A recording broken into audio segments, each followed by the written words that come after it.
You don't want my half-eaten apple. Class, sometimes you have to risk it for the biscuit. Sometimes that biscuit is a thick Popeye's biscuit that gets stuck in your throat and causes choking. But eventually, after several minutes, that biscuit goes down and you can breathe. How much are you willing to risk?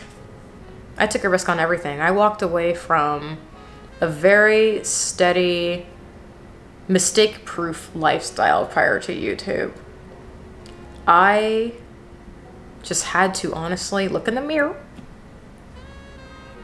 And I said, I'm not meant to work. I'm not.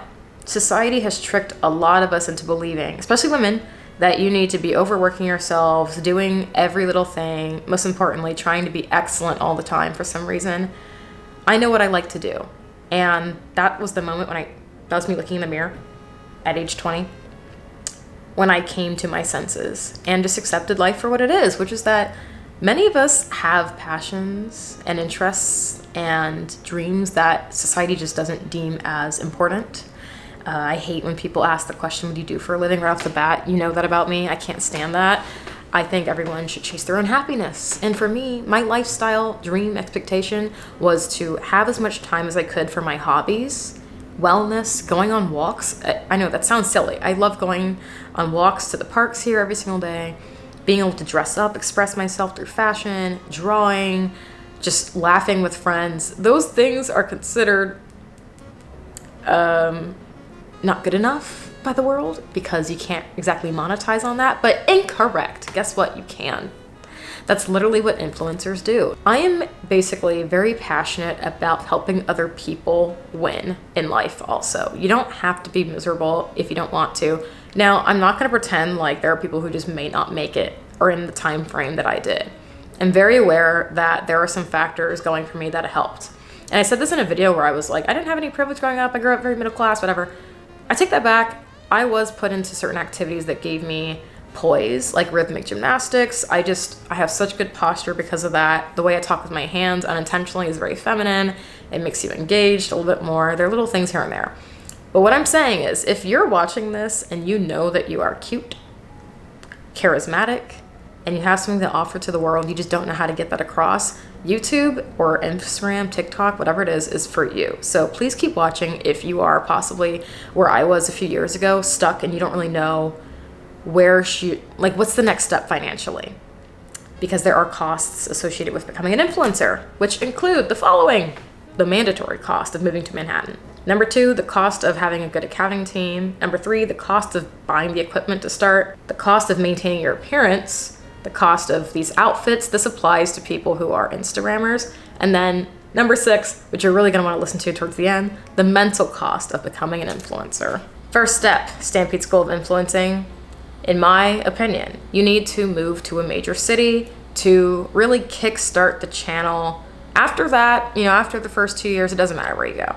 But I'm saying this from experience. Every single person I know who makes roughly the same amount of money that I have started off in New York City. Why? It is the most searchable city in YouTube, period, next to Paris. It once was LA. People are moving to New York City. It's just a world city. Social media is a distraction. People don't want to be reminded of our current situation. No one wants to watch you in Ohio. Some people might, for relatable type of content about, beauty and hair. It doesn't necessarily matter if you're in your bedroom. But I'm saying if you want to be a comprehensive influencer covering fashion, you want to be sent to fashion shows, you want to have acting opportunities. I have been sent all over the US. Like, I have literally gone to a fashion show. I went to 2 different PR events. I've been interviewed, despite this morning, by a huge news network, Bloomberg, whatever. Things are happening for me, and it's because of where I am. I can't believe Bloomberg interviewed me this morning. That was so casual. They just reached out via email. It's because I'm in a place where I have reach. So ultimately what I'm saying is, the cost of my apartment is insane. It's New York City. However, by living in the middle of Manhattan, like peak Manhattan vibes, I am being exposed to so many different types of people. Ryan Serhant, as in the real estate mogul, his assistant reached out to me saying, let's do a video together.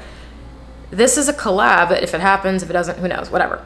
I'm just saying that when you're in a big place like this, people reach out to you, they want to collaborate with you. Your friends in this business are currency. I'm not saying that they're not worth your time, they're not real people, but I'm just a very realistic person. You are the sum of your friends. You want to be around people who are doing bigger, better than you. You want to learn from them.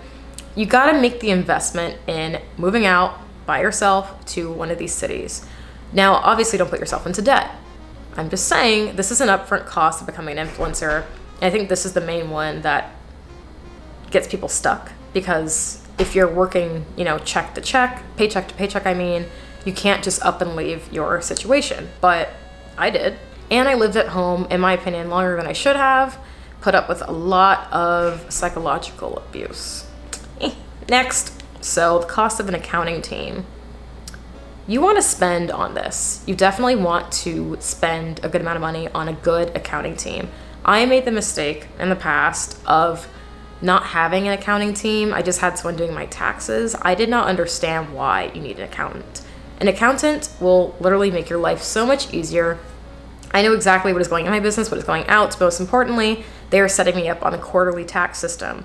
I had to pay so much money for my 2021 taxes. It is insane. And that number could have been a lot lower had I had accountants sooner, because I was not educated on what an S Corp is, how you can save money with an S Corp or an LLC. A lot of influencers just don't have an LLC set up. I was one of those people who waited to, not the last minute, but I waited a year longer than I should have.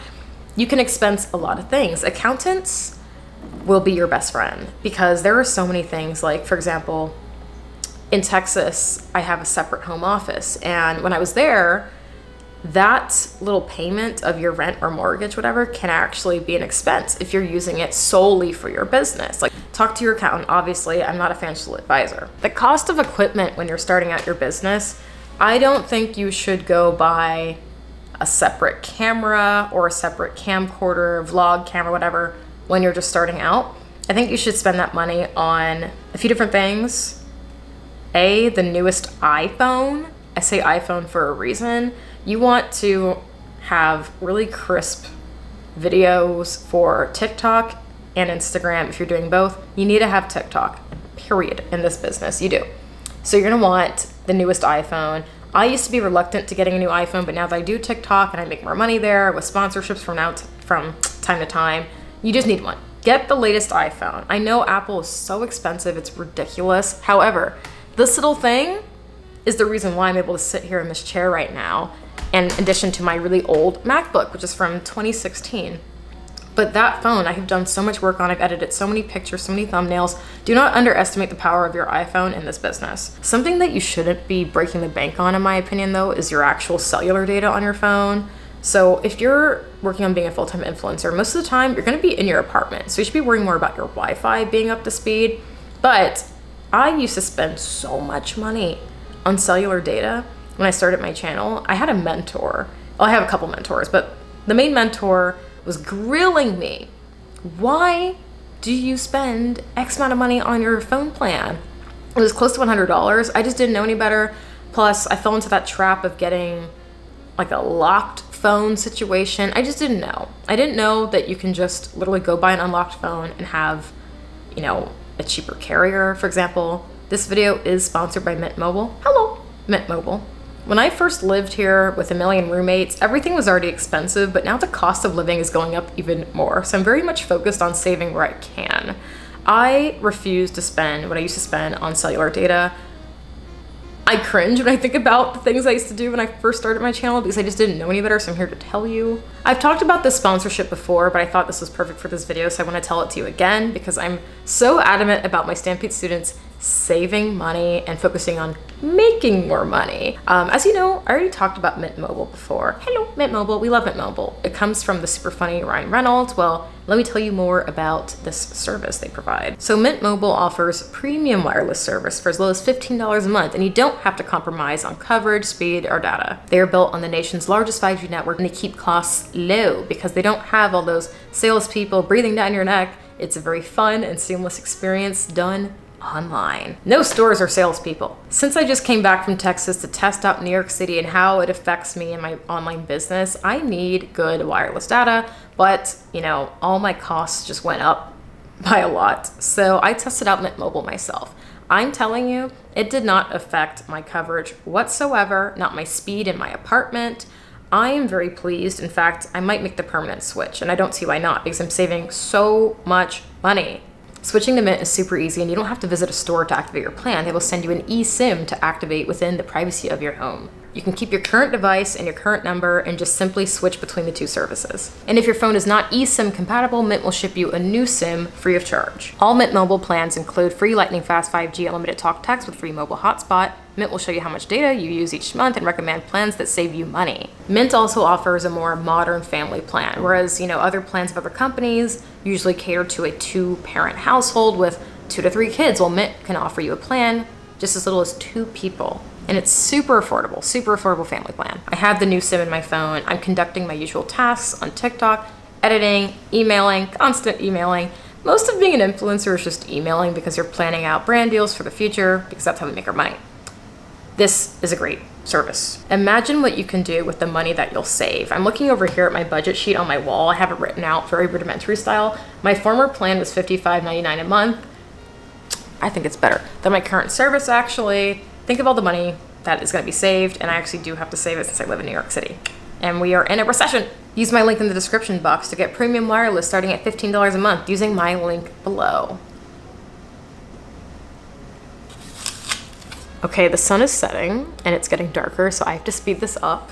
The cost of appearance and outfits. This is for people who are mostly choosing to go the Instagram route, which I highly recommend. It's just not something I can do because I can't sit there and change outfits 20 times, but you can. That's why you clicked on this video. Maybe that's what you want to do. The number one question that people ask is, well, how much money should I spend on outfits, for example, starting out? I know people who try to cater to the soft lifestyle, and then they go spend thousands of dollars that they don't have at Gucci, for example, to sell this vision. I don't think you should do that. I think you should be reasonable and invest into things that fit your little niche or your mold. Also, consider this. Think about outfits that can be interchangeable with other pieces. Get a blazer that you can wear with the other set of pants, or this or that. You don't have the money to be spending just yet. And also, fun fact, none of us spend money on clothes, or at least you shouldn't be if you're doing this business right. I have not spent money on clothes in a very long time. I did buy shoes recently. That was my own money because I like custom shoes and I like Italian shoes. Full disclosure, from 2 different companies, each get sent $2,000 to $5,000 a month to go shop on their website. Because I post about it, naturally people ask questions. Hey, where'd you get that from? I put the commission link, like my Revolve haul, for example, and people buy it. I get commission, you win, I win.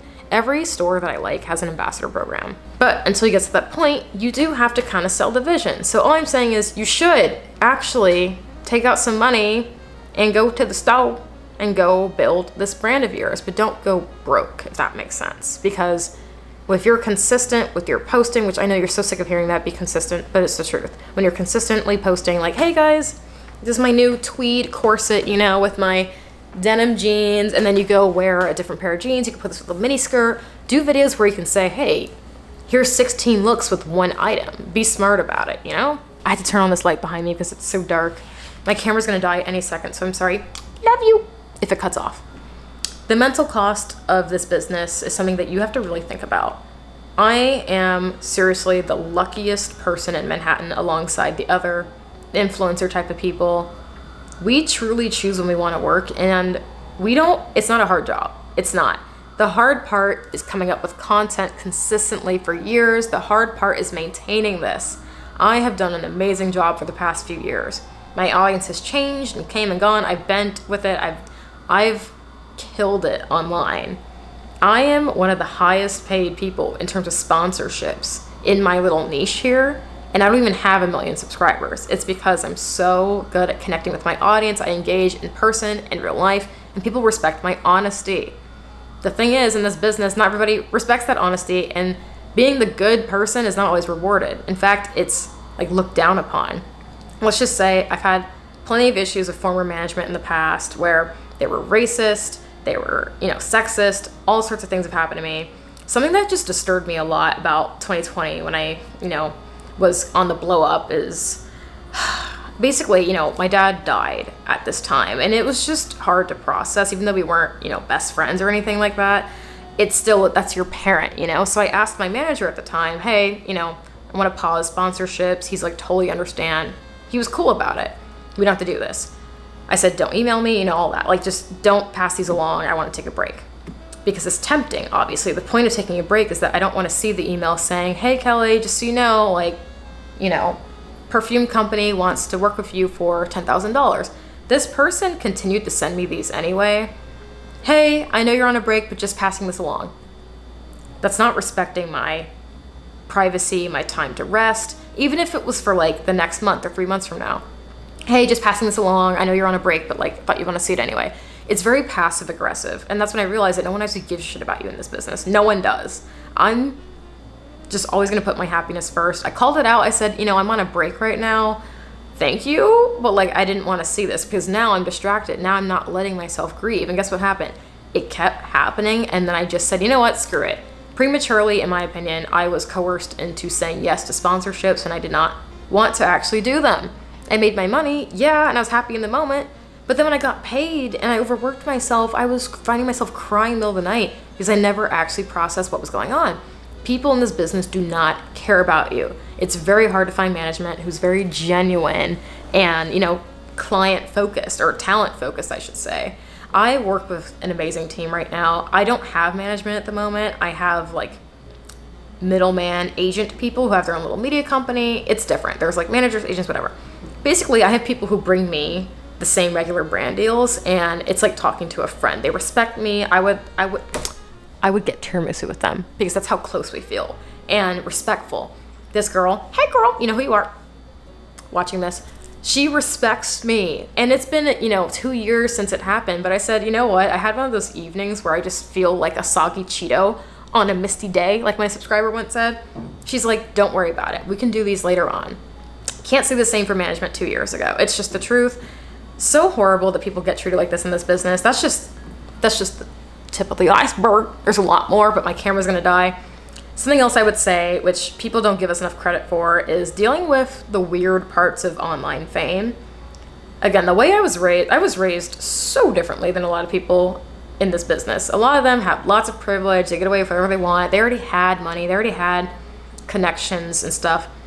I approached this with a very like value-based mindset. For me, it's wrong to idolize other people. For me, it's wrong for people to idolize me. That's why I'm so outspoken every time something weird happens. Like, I had subscribers in the past where, this is why I have someone reading my emails for me, by the way. I don't read them anymore. I can't because it gets really disturbing. But I had people who were saying scary things because they felt like they had to compare themselves to me, and they felt like they, you know, their lives weren't worth living because they don't look like me. They're not as like skinny, whatever. I'm like, babe, I don't work out. It's just genetics. Like, but the thing is, it doesn't matter how, you know, selfless or non-conceited I am. People are going to compare themselves to me no matter what. And it makes me cry because I'm sad. I'm like, you're beautiful. Don't compare yourself to me. Don't compare yourself to anything. Like, all social media is, you know, kind of fake anyway. Like, I do the best I could to be authentic on here. I always am. But still, like, I will never, well, I do sometimes, but I'm not going to record myself having a really bad day for 15 minutes straight, you know? So I think that people, I don't know, I just don't like it sometimes. What I'm trying to say is I just have really, really strong morals and values. I don't believe in putting someone like me on a pedestal above you. I'm just here to have fun. My privacy has been broken way too many times. I have so many issues, not now currently, thank goodness, because my blow up era has now calmed down and now I'm just like slowly growing back to normal, and then it's gonna happen again probably, or who knows, I don't know what's in store for me.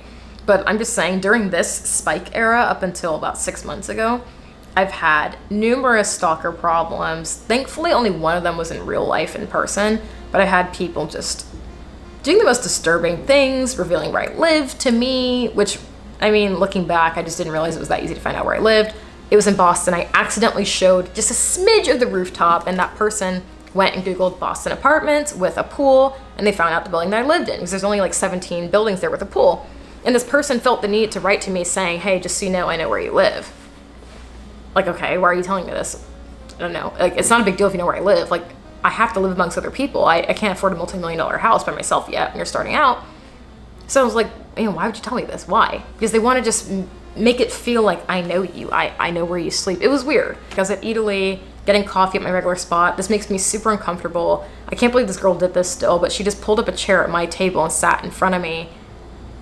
Like, it wasn't like, at Lemonade where it's like group seating. Like, I had my own little table. I ordered coffee and she came from behind the counter, pulled up the chair in front of me and sat, and I just felt so taken back, and I felt like I couldn't say anything because I'm the influencer. I'm supposed to be a doormat apparently and let people, intrude on my privacy, whatever. It was just so bad, and it was so subtle. That's the thing, is like, I'm entitled to my space. I'm entitled to my beliefs and opinions. I'm entitled, but the thing is, some people feel entitled to you.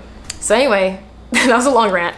It can go on forever. There's a lot more problems I had with people just like following me home, forcing a friendship on the spot, making me really uncomfortable, when in reality I've said several times that I am very, very much a chatty introvert, just a very confident introvert. There's a reason why I do this again.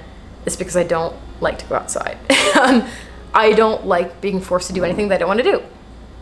And I will never give out my number to people on the street, so please don't ask me. It's going to be really awkward for the both of us, so please respect that. Anyway, future influencers. My goodness, that was a lot. This is going to be way too long. Oh, I'm going to have so much fun staying up editing this tonight. Thank you for watching. Goodbye, Stampede School. I hope you eat tiramisu tonight.